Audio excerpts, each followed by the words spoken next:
Burada problem yoxdur. Burada açıqlama ala bilərik. Açıqlanma varsa Bir dəqiqədə xahiş edirəm. kameranı bir dəqiqə saxla, bir dəqiqə saxla. Gəlsə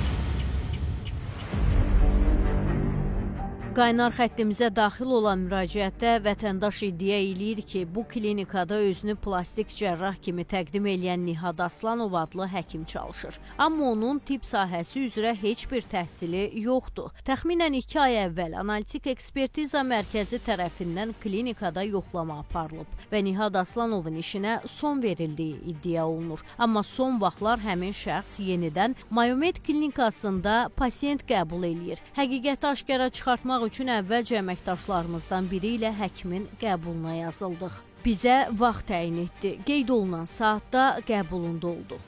Görünən odur ki, həkimin işinə xitam verilməsi qərarı sadəcə gözdən pərdə asmaq üçündür. Həkim yeni sosial media hesabı açaraq klinikada pasiyent qəbul etməyə davam eləyir. Bu dəfə isə klinikaya pasiyent kimi yox, Baku TV-nin əməkdaşı kimi daxil olduq. Məlumat verin ki, Baku TV-nin əməkdaşları gəlib.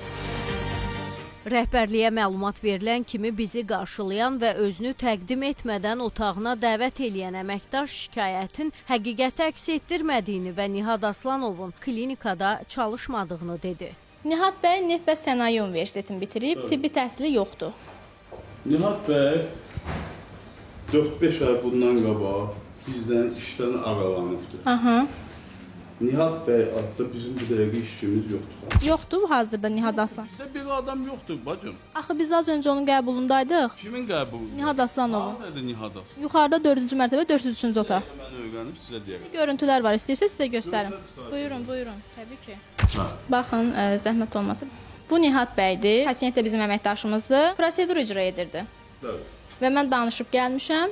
Adam xəstə qəbul eləyir. Bir dəqiqə mən bunu aydınlaşdıram görüm kimdir bu. Həkim olmayan bir şəxs necə xəstə qəbul eləyə bilər? İnsan sağlamlığı hər şeydən önəmlidir. İnsan sağlamlığını riskə atırsınız.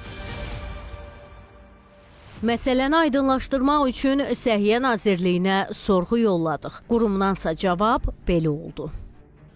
Plastik cərrahiyyə ixtisası üzrə praktik tibb fəaliyyətinə icazə verilən həkimlərin arasında Nihad Aslanovun adı yoxdur. 2023-cü ildə Mayomed klinikası üzrə planlı yoxlama keçirilib və klinika inzibati məsuliyyətə cəlb edilib. Həkimin fəaliyyəti dayandırılıb. Bundan sonra həkimin fəaliyyətindən bağlı Səhiyyə Nazirliyi yanında analitik ekspertiza mərkəzinə hər hansı məlumat daxil olmayıb.